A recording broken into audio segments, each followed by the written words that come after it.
Sveiki visi sugrįžę į mėgstamiausią jūsų seriją nuo 1000 iki 100 000. Dabar yra 18 serija, pradėjom vasario 1 dieną su 1000, šiandien yra birželio 2 diena ir turim 12 000 beveik 400. Ir kaip mastom, paskutinės 7 dienas labai yra įspūdingos.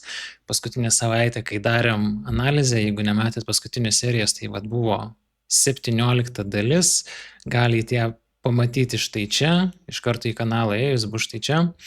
Tai matėt, kad paskutinė savaitė gan silpnoka buvo. Ši savaitė jau nebe tokia. Tai apžvelgsim rezultatus, buvusius rezultatus, 10K ar ne boto, kaip viskas atrodo, irgi taip pat rezultatą ir kai ką bandysim ar ne pakeisti ir pagerinti. Tada peržiūrėsim Total 3, kad ypatingo nieko nedaro ir kodėl All-Coin Season indeksas yra dabar stipriai pakilęs. Praeitą savaitę turėjom kažkas apie 30, šią savaitę turim 47 ir ar tai yra legit, ar tai yra labiau toks, kur išdurkė, pavadinkim taip, ar ne? Tai pradėkim nuo Challenge botą. Challenge botas labai stipriai padirbėjo. Praeitą savaitę mes turėjom 10 556. Čia buvo prieš, rašo 6 dienas, bet iš tikrųjų 7, jau 7 diena eina. Tai jo, mes beveik 2000 priauginom per tą savaitę. Principė be 100, ar ne, 1841. Ir čia yra dar atidaryta gegužė, nes mes, man atrodo, video darėm paskutinį, kuris buvo arba $19 ar 23, neatsimenu. Ir tada nuo kitos dienos, čia visa ta savaitė tokia rami buvo 54, 73, 27, 38. Ir tada prasidėjo 29 dieną 215, 30 524, 31 147, tada jau birželio mėno 585, šiandien 325 ir šiandien irgi kažkas tikriausiai bus apie 400 kol kas. Tačiau atsiminkim, kad visada gali užsidaryti kažkoks tai didesnis minusinis treidas ir gali mus pastatyti ant nulio ar netgi minuso, ar ne? Bet to kol kas taip pernelyg labiausiai ir nebuvo. Tai tikriausiai gražiai ir užsidarysim ir šiandien. Tai vat, kas dar, ne? Tai šitas botas principė yra išbaigtas, viskas yra su jo tvarkoj. Faktas, kad, pavyzdžiui, paskutinis dabar update'as, kurį buvau davęs, kad mes labiau turėtumėm pereiti ant long pozicijų, ar ne? Bent jau ant trumpalaikiai perspektyvai, ne ant shortų, o ant longo, ar ne? Tiksliau, ne hedžą daryti, ne long ir short, bet labiau ant longo perėti. Nežinau, kuriam laikotarpį ir apie tai vat, mes pakalbėsim, kai eisim į Total 3, ar ne? Pasižiūrėti, kaip atrodo visas chartas ir ką All-Coin Season indeksai rodo. Toliau. Tai su šituo challenge viskas yra tvarkoj, jeigu čia yra pirmas video, kurį matote, tai būtinai nueikit, peržiūrėkit, čia yra pilna video, galit nuo pat pirmo video atsiscrollinti, tiesiog paspausti ant playlisto, ar ne? Jeigu nesat susipažinę su ką mes čia veikiam, ką darom, kad daugiau konteksto turėtumėt ir suprastumėt viską, bet principė aš esu labai patenkintas. Ir mes toliau turim tikslą, didelį tikslą, ar ne? Manau, birželis, liepa, rugpjūtis, ar galim mes pasiekti tą 20 000 iki rudens? Nu, čia būtų bomba, čia būtų siekiamybė mano, ką norėčiau padaryti, ar ne? Čia ką marketas duos, tą duos. Dabar pamėginkim galbūt birželį kuo stipriau išnaudoti visą tą All-Coin index, ar ne? 47, kad jau truputėlį mes, ar ne, einam link viduriuko. Bet ar tikrai mes čia kažką turim, tai va dar paaiškesnis. Total 3 kol kas to labai stipriai nerodo ir mums reiktų labai didelio impulso, ar ne, kad mes galėtume taip stipriai tas long pozicijas įlysti. Tai va dar peržiūrėsim čia viską. Tai va challenge botas, liuks, viskas gerai, ar ne? Tada perinam prie 10K boto, ar ne? Tai esam čia mūsų dashboard'e, jisai vat nuo 8-9 dienos viskas prasidėjo ir jo tikslas yra, ar ne, 10K per mėnesį, kad padarytų.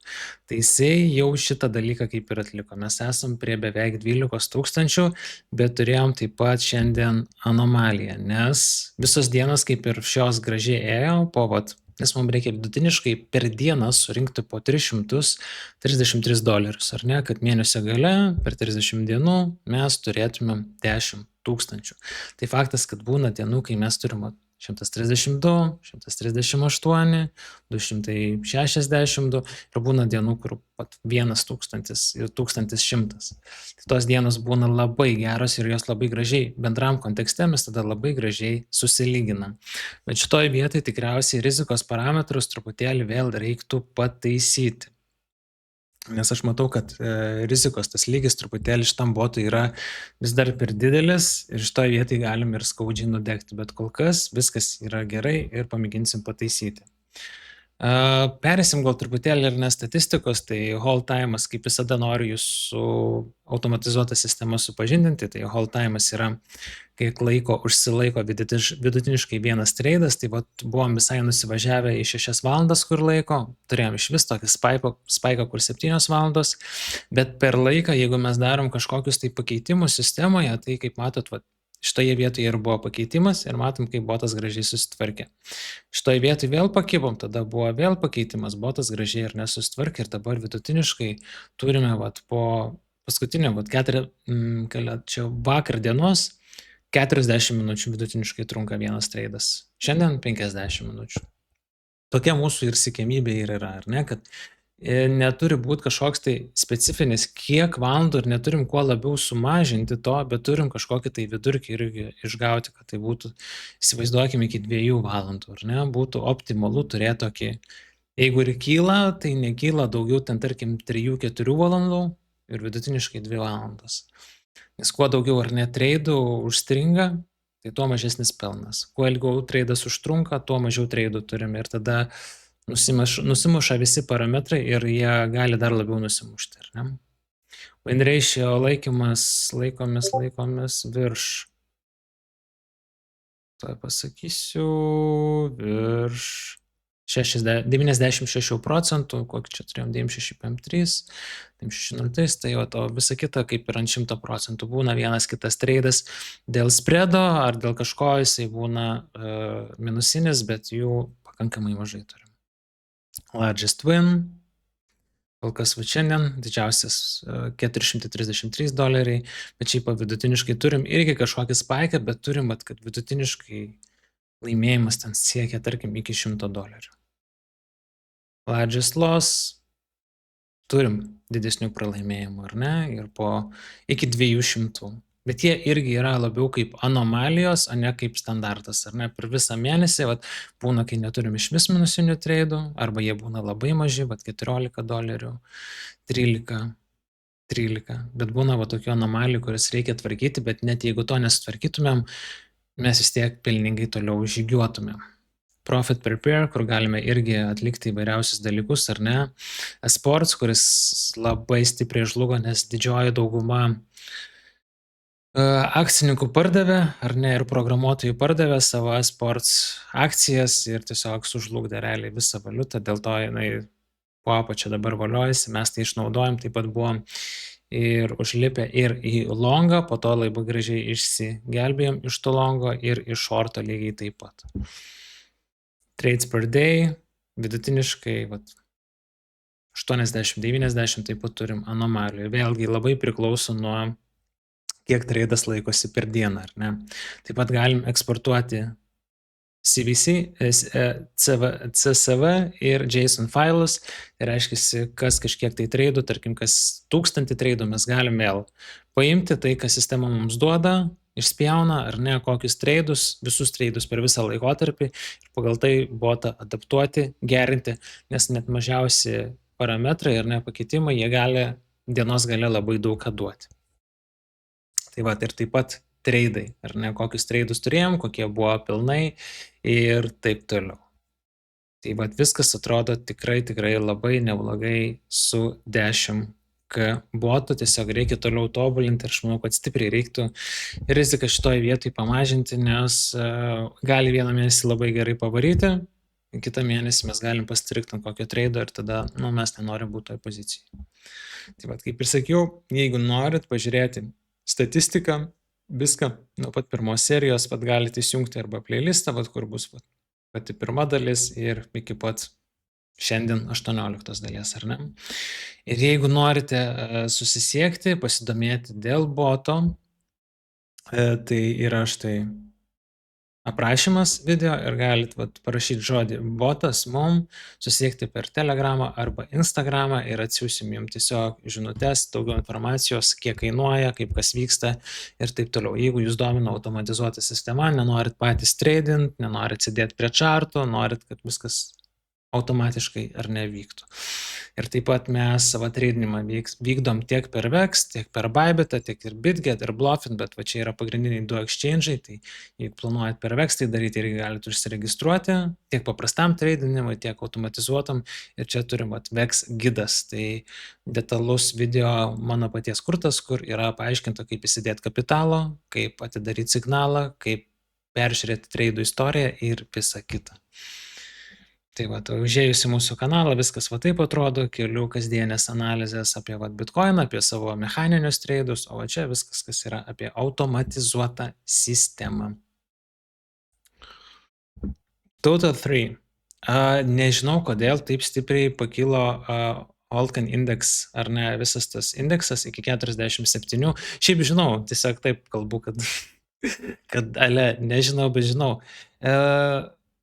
Turėjom nemažai valiutų, kurios labai stipriai LAP 10,300, per paskutinės 90 dienų. Kosmosas, kas čia vyksta.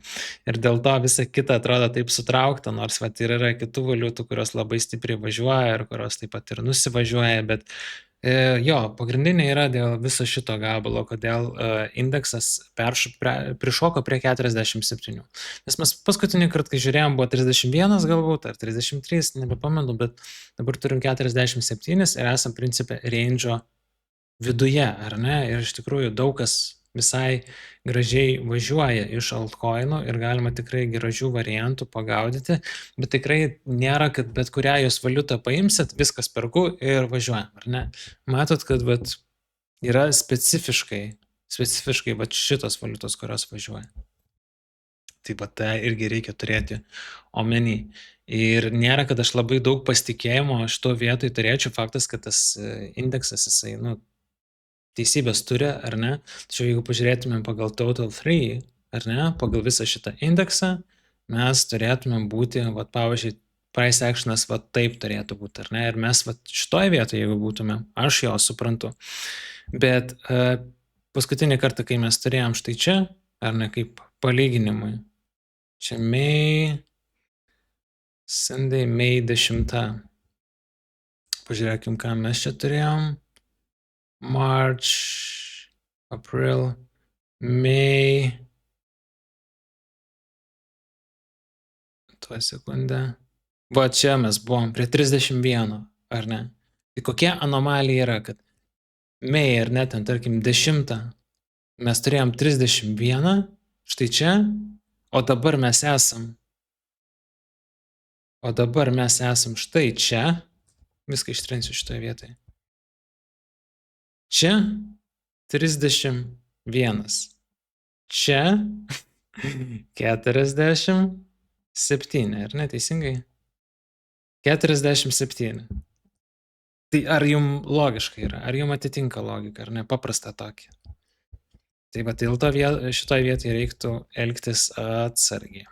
Tai aš taip pat už longus, viskas yra tvarkoj, mes vis dar esame ir mūsų Bitcoino short pozicijoje. Jeigu užsikraus, kas čia įvyko, kažkoks eroras, iš naujo perkraukiam. Dar gražiau. Internetas pradingo sekundai, esu išvažiavęs truputėlį, nesu Vilniuje šiuo metu.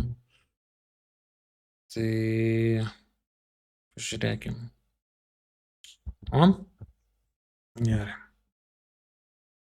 Taip, štai vietoj supratom, nueikim Bitcoiną, pasižiūrėkim.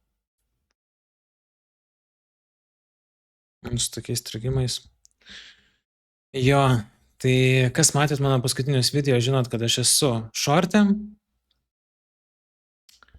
Ir tikriausiai padarysim rytoj techninės analizės video, ar ne, su rezultatais.